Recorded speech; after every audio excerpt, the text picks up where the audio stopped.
it cannot sustain itself for that much longer if the witnessing presence remains. The unconscious mind stream will soon come to an end, because when consciousness comes in, it's hard for an unconscious movement to sustain itself. So instead of trying to rewire yourself through this or through that, and there are many people who promise to fix you, I don't. Instead of that, allow the awareness, the aware presence to be there. And that, of course, is not something you can make happen. It's either there or it isn't there. But the fact that you are here means it's there. Because it's only that made you come here. If you came here by mistake, or because of some illusion that this was about something else, as it happened occasionally, people came when for a little while I called this, when I gave some talks, I had the title Freedom from Time. And once or twice people came by mistake because they thought it was a seminar about time management.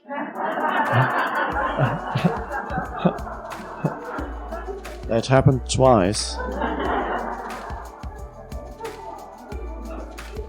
One person who came for the seminar on time management walked out and told the organizer, "I'm sorry, this is meaningless to me. I come for time management, and I'm sorry, it was a big mistake." And the other one who came was a doctor who needed to sort out his time problems. And he sat there in astonishment for 3 hours.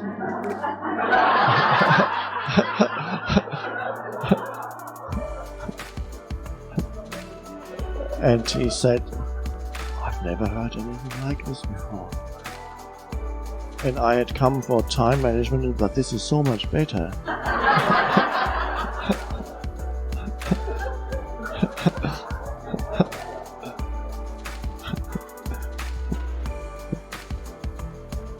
So, presence, you cannot, this is something you can't make happen, whether the witnessing presence is there or not.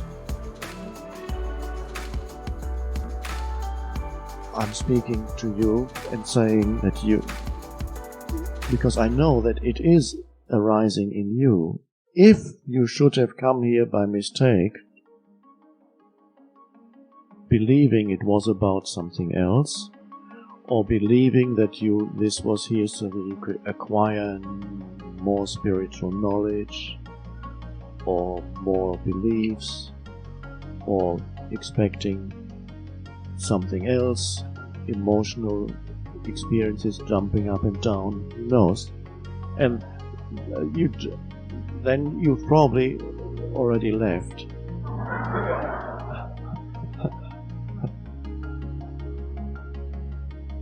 Or you're sitting here in a state of bitterness and resentment,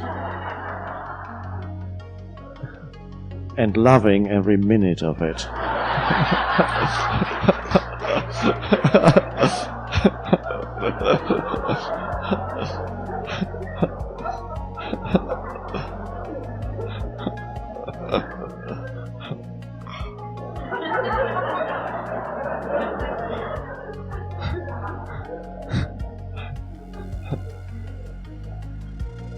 And that certainly gives you a strong sense of self.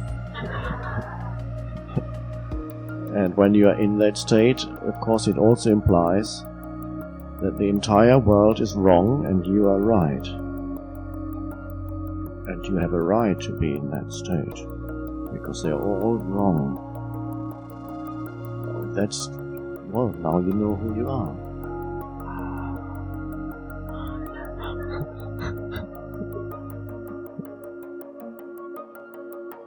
So you cannot make, presence is not something you can make happen through anything. It is perhaps grace, and if it is grace, it's happened to you. And perhaps your mind doesn't even know it. Has it happened to you? I'm not quite sure it's happened to me. Or the mind might say, no, you're wrong. It's not happening to me at all. Yet, presence can happen without you knowing it through the mind. It's happening to certain people in the world who have never read a single spiritual book. And it can happen to them. We can't say anything about it. When it happened to me, I knew nothing about it. If somebody had said, presence has emerged in you, I said, what's that?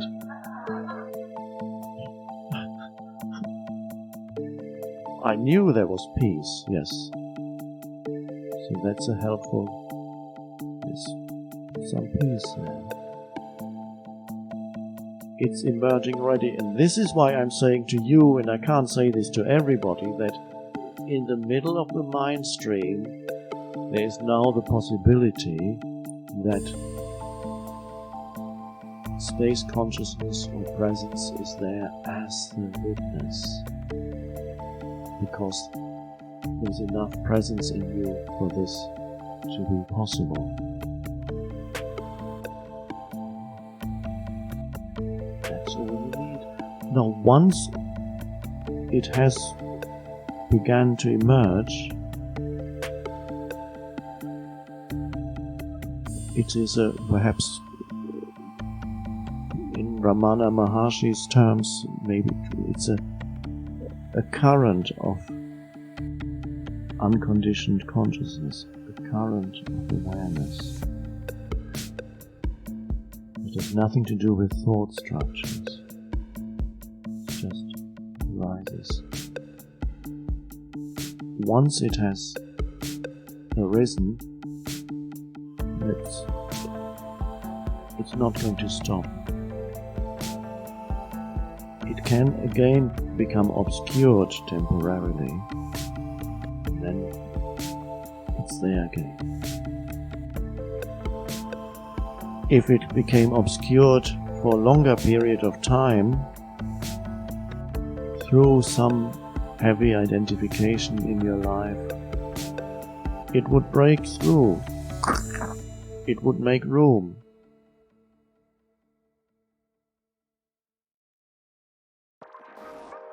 To crack the shell of ego. But it's already cracked. But if the ego does a self-repair job, which it can do, the crack could disappear again for a little while, but then presence emerges more. And so if you need a disaster for the final crack, you'll get it, and that is also grace. Or very often people don't realize that the disaster in their lives is the greatest grace possible. So grace sometimes is, as there's a new book by Ram Dass, the spiritual teacher who suffered a stroke, and his new book is called Fierce Grace.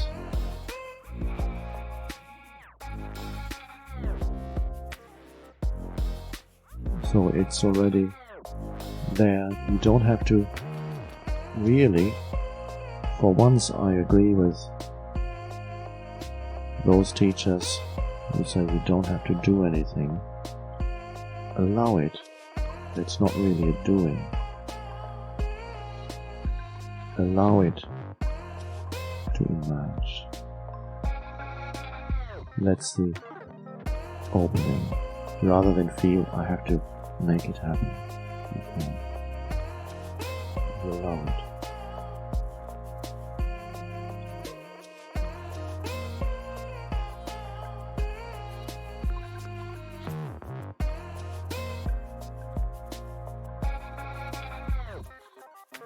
And so you surrender until there's no further need to surrender.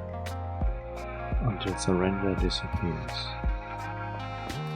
Surrender is detecting non-surrender,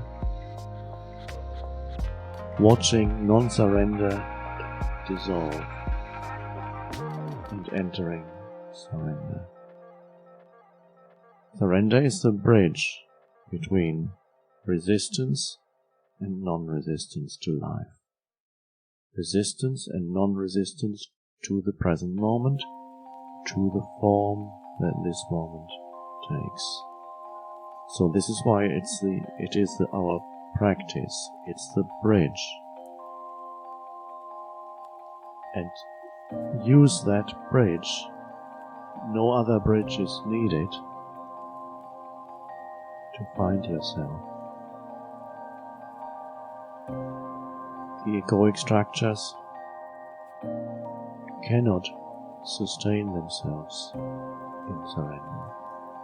That's the beauty of it and the simplicity of it. So people ask, how do I get rid of ego? How do I get rid of self? Just this. Everything happens then. Thought, compulsive thinking subsides. And with that, the egoic structures weaken because they are thought. Everything happens. As the compulsive thinking subsides, the mind becomes less noisy, you sense a stillness that arises. In this now, and is it within, is it without? It is space consciousness, and it arises.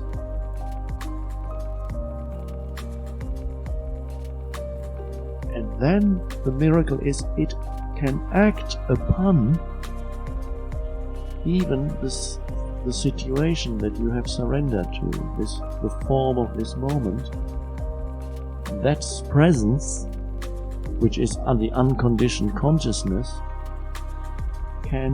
is the intelligence that then begins to operate outwardly.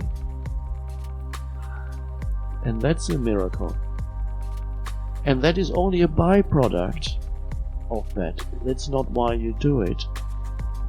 It's beautiful when suddenly the forms change and become more harmonious, change very quickly. Helpful factors come into your life. You don't know how, where from. Coincidences happen because the totality, you're connected with it now. It's moving through you. But all that is only icing on the cake.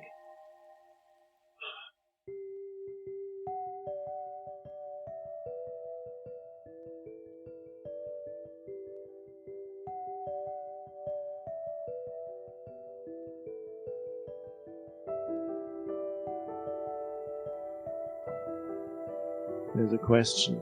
I didn't look this afternoon at more questions. One question that was asked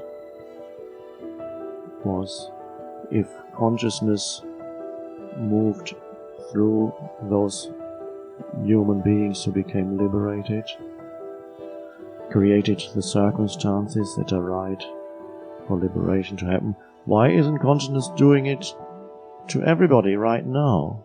What's the delay? I'm paraphrasing the question. Why can't consciousness do it now? If it did it for Jesus, or if it happened to this form or whoever.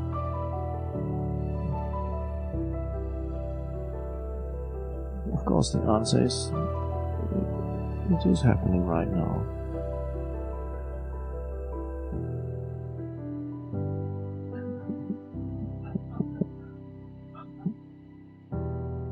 You are in the midst of an evolutionary transformation on this planet.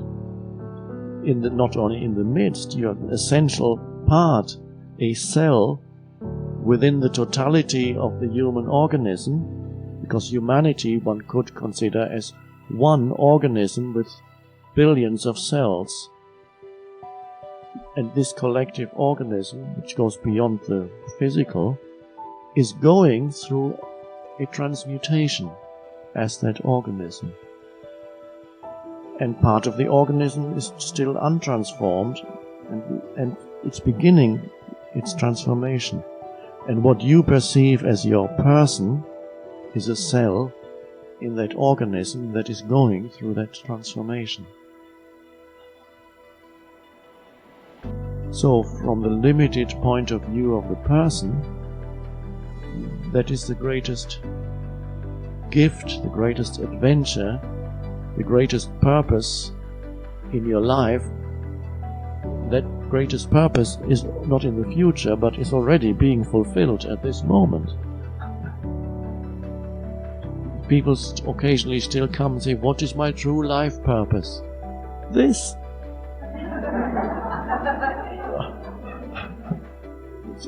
The outer form is secondary. Am I destined to live here or there? Am I destined to move in this way or that way? Or what words are destined to come out of my mouth? All that is the world of form, and that will look after itself.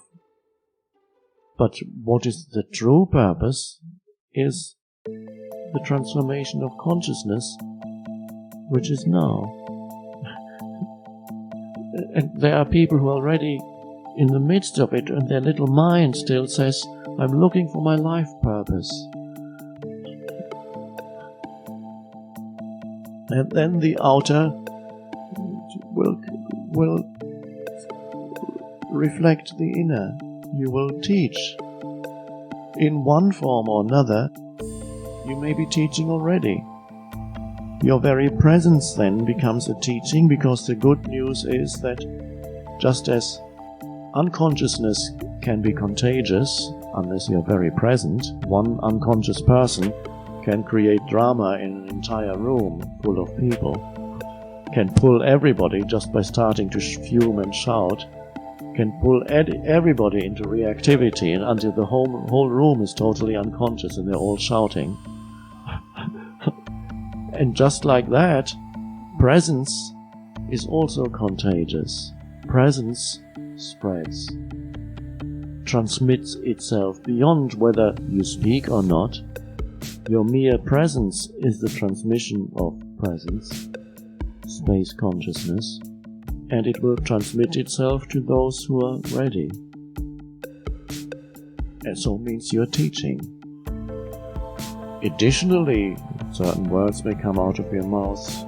You may have some formal teaching function in this world. It's secondary what form it takes. It may be no form at all. The beautiful thing with many Indian teachers was there was almost no form to the teaching, no structure. They just sat under a tree or in a cave and it happened. There was no time. They didn't say, we will meet from such and such. Of course, the drawback is they might not be there when you get there. You have to... or they've just run away somewhere and you have to find them. That's a drawback, but we live in the world of polarities. So you have the beauty, you know I'm going to be here, unless the universe has other plans. You know I'm going to be here at a certain time, but then we have almost too much structure, and then there's the totally unstructured way of teaching, and that has its great beauty. In a way, it's nicer than this, and yet, on the other hand, he may not be there or he or she may have gone away. Or you have to hang around for hours and hours for him or her to make some appearance. Finally, at 4 o'clock in the morning, he comes.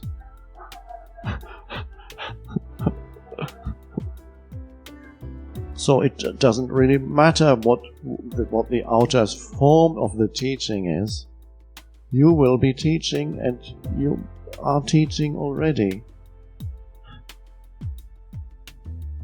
As the Course in Miracles puts it, you are a teacher of God, not through pointing to the Bible.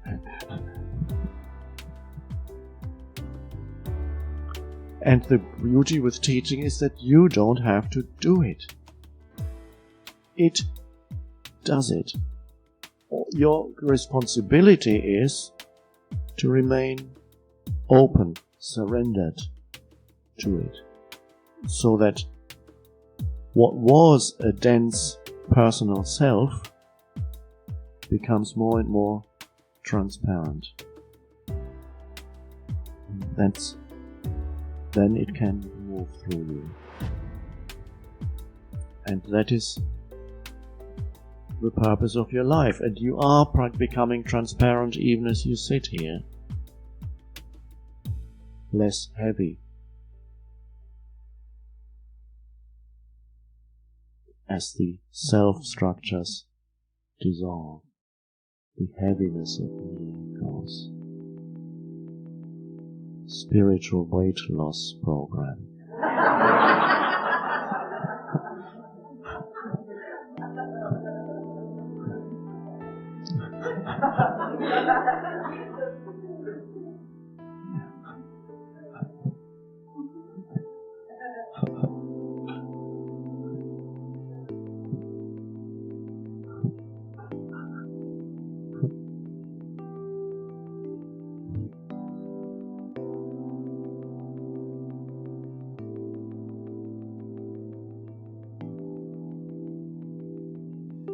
I spoke of the ability that comes with presence to look at a situation, to look without analytical interference through the mind, and that brings in the intelligence that will deal with the situation, whatever form that will take. It will deal with it through an external factor, or it will deal with it through this form. And prerequisite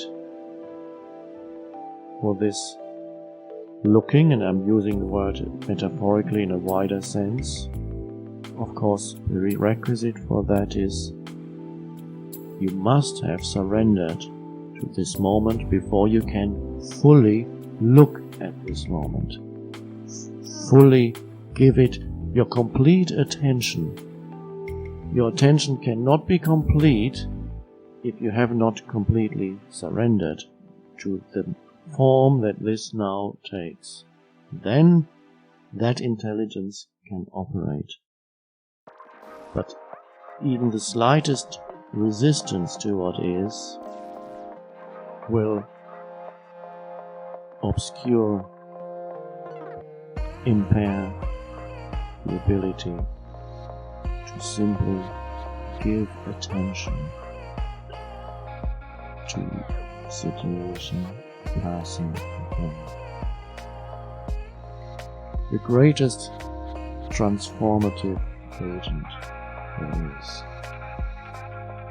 But you need to have opened the doors first. The portal of surrender must be open and looking. That the greatest miracle is that.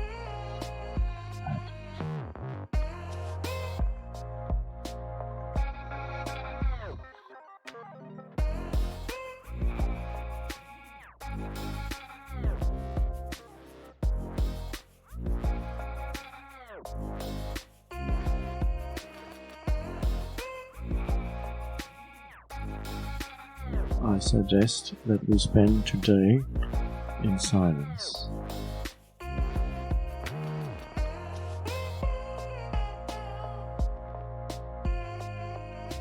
Alone with your mind.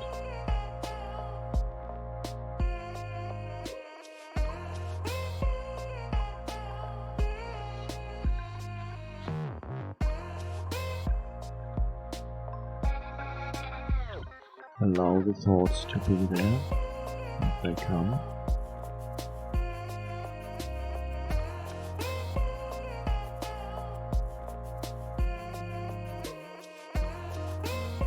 Don't take them too seriously. remember that they want to be taken seriously. They pretend that they matter absolutely, and no thought matters absolutely, and no thought contains the absolute truth.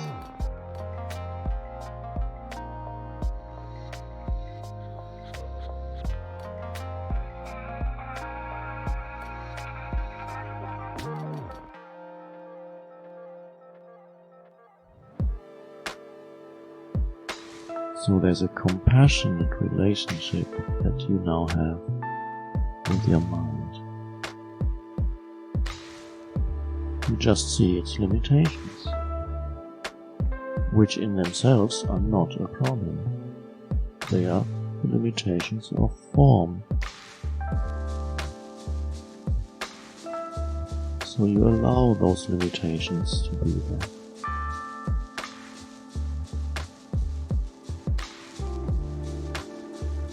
And there's the space around thought, in between thoughts.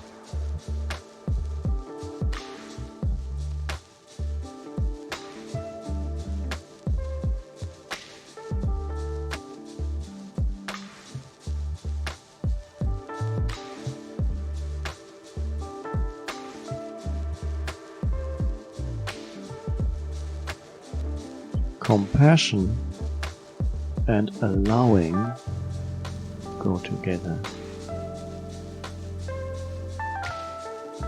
So, when we speak of compassion, it's intrinsically linked to allowing what is to be. That is compassion.